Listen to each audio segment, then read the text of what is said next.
வணக்கம். சமையல் என்ன பஞ்சாயத்து?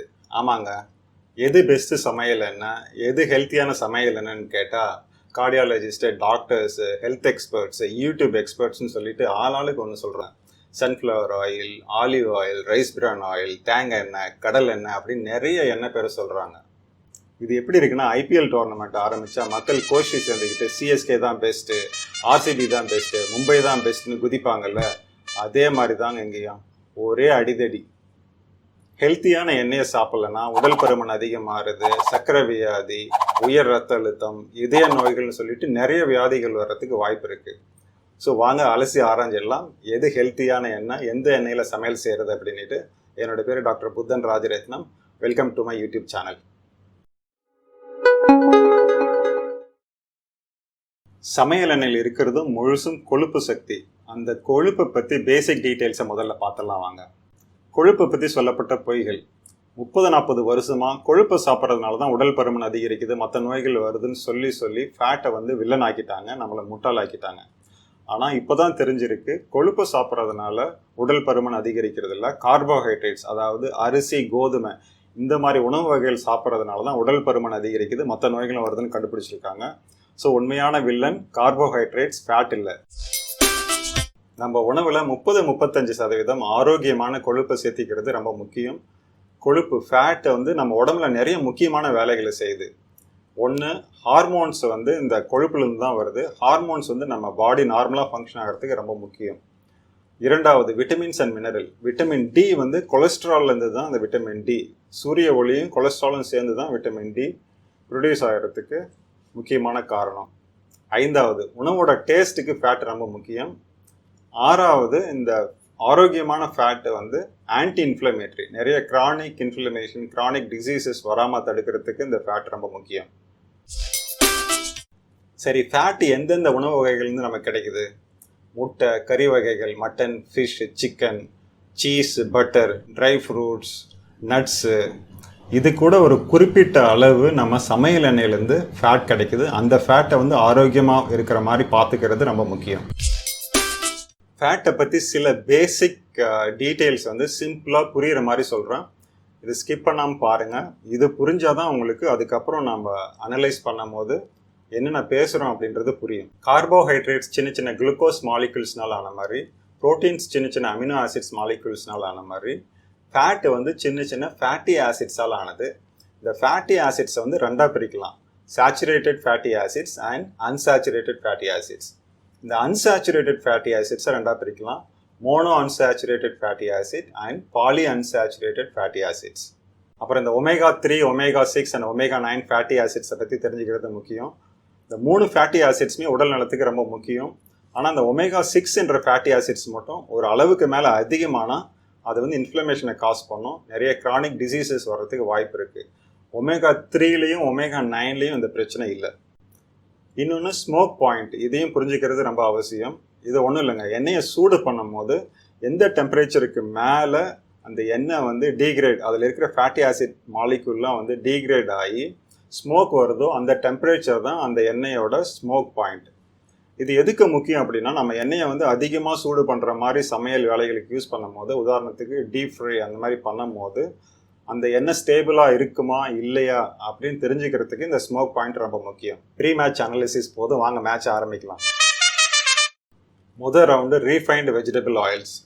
இதில் என்னென்ன எண்ணெய் வகைகள் சேரும் அப்படின்னா, sunflower oil, safflower oil, corn oil, palm oil, refined groundnut oil, கடல் எண்ணெய், refined coconut oil, soybean oil, canola oil, அந்த மாதிரி நிறைய எண்ணெய் வகைகள் இதில் இருக்குது.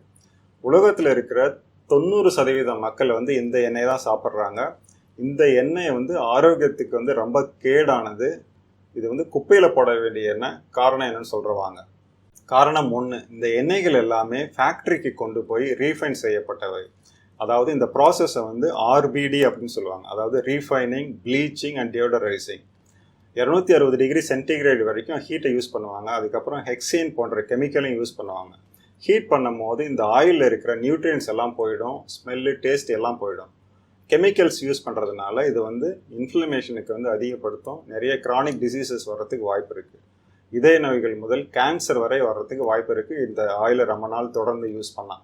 இரண்டாவது பிரச்சனை, இந்த எண்ணெயில் omega-6 ஃபேட்டி ஆசிட்ஸ் வந்து ரொம்ப அதிகமாக இருக்கும். அதனால் omega-6 ஃபேட்டி ஆசிட்ஸ் அளவு ஒரு குறிப்பிட்ட லெவலுக்கு அதிகமானாக்கில் அது வந்து ப்ரோ இன்ஃப்ளமேட்டரி, நிறைய இன்ஃப்ளமேஷனை காஸ் பண்ணும், க்ரானிக் டிசீசஸ் வர்றதுக்கு வாய்ப்புகள் அதிகம். இந்த எண்ணெயை தான் அல்ட்ரா ப்ராசஸ் ஃபுட்டில் 100% யூஸ் பண்ணுறாங்க. மூணாவது, இதில் இருக்கிற பாலி அன்சாச்சுரேட்டட் ஃபேட்டி ஆசிட்ஸ் வந்து அன்ஸ்டேபிள். ஹீட்னாலையும் லைட்னாலையும் அது ஆக்சிடைஸ் ஆகி ஃப்ரீ ரேடிக்கல்ஸ் ரிலீஸ் ஆகும். இந்த ஃப்ரீ ரேடிக்கல்ஸ் வந்து செல்ஸை டேமேஜ் பண்ணும், ஏஜிங் ப்ராசஸை வந்து சீக்கிரமாக்கும், எல்டிஎல் அப்படின்ற பேட் கொலஸ்ட்ரால் லெவலை அதிகமாக்கும். ஸோ இந்த எண்ணெய் வகைகள் ரொம்ப டேஞ்சரஸ், இது பக்கமே போகக்கூடாது. ஆனால் அமெரிக்கன் ஹார்ட் அசோசியேஷன் இன்னும் இந்த எண்ணெயை தான் ரெக்கமெண்ட் பண்ணிட்டு இருக்காங்க. ஆர்சிபி ஃபேன்ஸ் எப்படி இன்னும் நம்பிக்கையோட சப்போர்ட் பண்ணுறாங்களோ அந்த மாதிரி அமெரிக்கன் ஹார்ட் அசோசியேஷன் இன்னும் இந்த வெஜிடபிள் ஆயில்ஸை சப்போர்ட் பண்ணிட்டு இருக்காங்க. ஆர்சிபி ஃபேன்ஸ் பாவங்க, இந்த அமெரிக்கன் ஹார்ட் அசோசியேஷன் இதை சப்போர்ட் பண்ணுறதுக்கு பின்னாடி எனக்கு என்னமோ powerful multi billion oil industry இருக்கிறதா தான் தோணுது. ஸோ முதல் ரவுண்டில் 7-8 டீம் அவுட்டு, மீதி இருக்கிறத வந்து 4-5 டீம் தான் இருக்குது. Olive oil, cold pressed coconut oil, cold pressed groundnut oil, ghee and butter. இதை பற்றி ஒவ்வொன்றை பற்றியும் தனியாக பார்ப்போம் வாங்க. முதல்ல கோல்டு ப்ரெஸ்டு பீனட் ஆயில், அதாவது கடலை எண்ணெய், செக்கில் ஆட்டின கடலை எண்ணெய். இந்த எண்ணெய் வந்து ஃபேக்ட்ரிக்கு போகாதது, ரீஃபைன் செய்யப்படாதது. அதனால் இதில் வந்து ஸ்மெல்லு நல்லாயிருக்கும், நியூட்ரியன்ஸ்லாம் அப்படியே ப்ரிசர்வ்டாக இருக்கும், டேஸ்ட்டும் நல்லாயிருக்கும். ஆனால் இந்த எண்ணெயிலையும் சில பிரச்சனைகள் இருக்குது. ஒன்று, இதில் omega-6 ஃபேட்டி ஆசிட்ஸ் லெவல் வந்து ரொம்ப அதிகமாக இருக்கும். அதனால் இந்த எண்ணெயை 100% முழுசாக இந்த எண்ணெய் மட்டும் யூஸ் பண்ணாக்கில் pro inflammatory, chronic inflammation diseases வரதுக்கு வாய்ப்புகள் இருக்குது. இரண்டாவது, இதனோட ஸ்மோக் பாயிண்ட் வந்து ரொம்ப குறைவாக இருக்கும். அதனால் இதை வந்து ரொம்ப அதிகமாக சூடு பண்ணுற மாதிரி டீப் ஃப்ரை, அதாவது பஜ்ஜி சுடுறதுக்கோ வடை சுடுறப்போ அந்த மாதிரி விஷயங்களுக்கு வந்து இதை யூஸ் பண்ண முடியாது. அடுத்து கோல்டு ப்ரெஸ் கோகனட் ஆயில், தேங்காய் எண்ணெய். இதில் நிறைய நன்மைகள் இருக்குது. இதுவும் ரீஃபைன் செய்யப்படாதது. அதனால் இதனோட டேஸ்ட்டு, ஸ்மெல்லு, நியூட்ரியன்ஸ் எல்லாமே ப்ரிசர்வ்டாக இருக்கும். இரண்டாவது, இதில் omega-6 ஃபேட்டி ஆசிட்ஸ் லெவல் ரொம்ப குறைவாக இருக்கும். அதனால் ரொம்ப சேஃபு. மூன்றாவது, இதனோட ஸ்மோக் பாயிண்ட்டும் ரொம்ப அதிகம். அதனால் இதை வந்து டீப் ஃப்ரை அந்த மாதிரி அதிகமாக சூடு பண்ணுற சமையல் வகைகளுக்கு யூஸ் பண்ணலாம். ஆனால் இதில் ஒரு கான்ட்ராவர்சி இருக்குது. கார்டியாலஜிஸ்ட்லாம் என்ன சொல்கிறாங்க அப்படின்னா, இதில் சேச்சுரேட்டட் ஃபேட் வந்து ரொம்ப அதிகமாக இருக்குது, அதனால் வந்து இது இதயத்துக்கு நல்லதில்லை அப்படின்னு சொல்லிட்டு இருக்காங்க. இன்னொரு குரூப் என்ன சொல்கிறாங்கன்னா, இதில் இருக்கிற அந்த சேச்சுரேட்டட் ஃபேட்டி ஆசிட்ஸில் வந்து மீடியம் செயின் ஃபேட்டி ஆசிட்ஸ் தான் இருக்குது, அது வந்து உடம்புக்கு ரொம்ப நல்லது அப்படின்னு சொல்கிறாங்க. நான் இந்த ரெண்டாவது குரூப் சொல்கிறத நம்புகிறேன். ஆனால் இதை சப்போர்ட் பண்ணுற மாதிரி பெரிய ஸ்டடீஸ் ஒன்றும் இன்னும் வரல, அது வரையும் நம்ம வெயிட் பண்ணி தான் பார்க்கணும். இன்னொரு பிரச்சனை, இந்த தேங்காய் எண்ணெயில் சமையல் செஞ்சால் நிறைய பேருக்கு வந்து அதனோட டேஸ்ட்டு பிடிக்காது. அடுத்து விர்ஜின் ஆலிவ் ஆயில், அதாவது கோல்டு ப்ரெஸ்டு ஆலிவ் ஆயில். இதுவும் ரீஃபைன் பண்ணப்படாதது. அதனால் நியூட்ரியன்ஸ் இருக்கும், ஸ்மெல் இருக்கும், டேஸ்ட் இருக்கும். இதுலேயும் omega-6 அளவு ரொம்ப குறைவு, உடல் நலத்துக்கு நல்லது. omega-9 அளவு வந்து ரொம்ப அதிகம், அதுவும் உடல் நலத்துக்கு நல்லது. ஆனால் இந்த எண்ணெயிலையும் சில பிரச்சனைகள் இருக்குது. ஒன்று, இதனோட ஸ்மோக் பாயிண்ட் வந்து குறைவு. அதனால் இதை அதிகமாக சூடு பண்ணுற மாதிரி இந்தியன் குக்கிங்க்கு வந்து யூஸ் பண்ணுறது கஷ்டம். இரண்டாவது, இதில் நிறைய கலப்படம் இருக்கிறதா கண்டுபிடிச்சிருக்காங்க. ஒரு ரிப்போர்ட் படி இந்தியாவில் அவைலபிளாக இருக்கிற ஆலிவ் ஆயிலில் வந்து 80% வந்து கலப்படமான ஆலிவ் ஆயில்னு கண்டுபிடிச்சிருக்காங்க. ஸோ நமக்கு ஆலிவ் ஆயிலோட டேஸ்ட் தெரியாது, ஸ்மெல்லு தெரியாது, அது உண்மையான ஆலிவ் ஆயிலா இல்லை போலியான ஆலிவ் ஆயிலான்னு கண்டுபிடிக்கிறது வந்து ரொம்ப கஷ்டம். அடுத்தது கீ, நெய். இதனோட குணங்கள் வந்து ஆல்மோஸ்ட் நம்ம தேங்காய் எண்ணெயோட குணங்கள் மாதிரியாக தான் இருக்கும். இதுலேயும் omega-6 ஃபேட்டி ஆசிட்ஸ் லெவல் கம்மி, இதனோட ஸ்மோக் பாயிண்ட்டும் ரொம்ப அதிகம். அதனால் இதை வந்து அதிகமாக சூடு பண்ணுற மாதிரியான சமையல் வேலைகளுக்கு யூஸ் பண்ணலாம். இதுலேயும் அந்த கோகனட் ஆயில் இருக்கிற மாதிரியே பிரச்சனை, இதனோட சேச்சுரேட்டட் ஃபேட்டோட லெவல் அதிகமாக இருக்கும். அதனால் கார்டியாலஜிஸ்ட்டை வந்து இதை அப்போஸ் பண்ணுறாங்க. அதுதான் ஒரே பிரச்சனை இதில். அன்ஃபார்ச்சுனேட்லி டோர்னமெண்ட் முடிவில் இதுதான் பெஸ்ட் அப்படின்னு சொல்லிட்டு ஒரு டீமை ஒரு எண்ணெயை சொல்ல முடியல. புத்திசாலித்தனம் என்னென்னா 2-3 எண்ணெய்களை வந்து நம்ம சமைக்கிறதுக்கு யூஸ் பண்ணுறது தான் புத்திசாலித்தனம். ஸோ என்னோட சஜஷன் என்னென்னா, ரொம்ப அதிகமாக சூடு பண்ணுற மாதிரி டீப் ஃப்ரை பண்ணுற மாதிரி சமையல் வேலைகளுக்கு கோகனட் ஆயில், தேங்காய் எண்ணெய் இல்லாட்டி கீயை யூஸ் பண்ணலாம். மற்ற சமையல் வேலைகளுக்கு வந்து கிரவுண்ட்நட் ஆயில், கடலை எண்ணெய் இல்லாட்டி ஆலிவ் ஆயிலை யூஸ் பண்ணலாம். கடைசியாக எண்ணெயை ரீயூஸ் பண்ணுறதை பற்றி ஒரு முக்கியமான விஷயம், நம்ம கண்டிப்பாக இதை வந்து வீட்டில் செய்ய மாட்டோம்.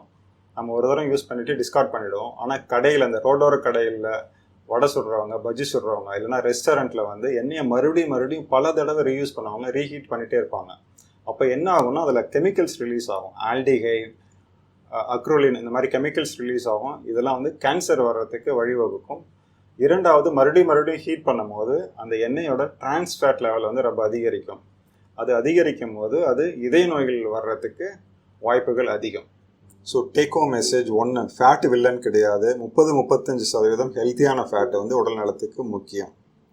இரண்டாவது, கார்போஹைட்ரேட், அதாவது கோதுமை, அரிசி போன்றவைகளை அதிகமாக சாப்பிட்டா தான் அது கொழுப்பாக உடம்புல சேருது. மூணாவது, ரீஃபைண்ட் வெஜிடபிள் ஆயில்ஸ் எதையும் சுத்தமாக சாப்பிடவே கூடாது. நாலாவது, எந்த ஒரு எண்ணெயும் 100% சிறந்ததுன்னு சொல்ல முடியாது. அதனால் 3-4 எண்ணெயும் சமையலில் சேர்த்திக்கிறது நல்லது. ஐந்தாவது, கோல்டு ப்ரெஸ்ட், அதாவது செக்கெண்ணெயை வாங்கும்போது நம்ம கண்ணுக்கு எதிரிலே அதை ஆட்டி கொடுக்க சொல்லி வாங்கிறது நல்லது. ஆறாவது, ஆலிவ் ஆயில் வாங்கினாக்கில் அது ஒரு தரத்துக்கு 2 தரம் அது உண்மையா ஃபேக்கா அப்படின்னு ஆராயிறது நல்லது. ஏழாவது, எண்ணெயை வந்து ரீயூஸ் செய்யவே கூடாது. அந்த மாதிரி செய்கிற இடத்துலையும் சாப்பிட்றத தவிர்க்கிறது நல்லது. இந்த வீடியோ பார்த்ததுக்கப்புறம் உங்களுக்கு நிறைய சந்தேகங்கள் வர்றதுக்கு வாய்ப்பு இருக்குது. அந்த மாதிரி சந்தேகங்கள் ஏதாவது இருந்தால் கமெண்ட்டில் எழுதுங்க, நான் வந்து பதில் சொல்கிறேன். தேங்க்ஸ் ஃபார் வாட்சிங். இன்னொரு வீடியோவில் உங்களை சந்திக்கிறேன். பாய். இந்த மாதிரி வீடியோக்களை தொடர்ந்து பார்க்குறதுக்கு சப்ஸ்கிரைப் பண்ணுங்கள். இந்த வீடியோ பிடிச்சிருந்தால் லைக் பண்ணுங்கள், ஷேர் பண்ணுங்கள், கமெண்ட் பண்ணுங்கள்.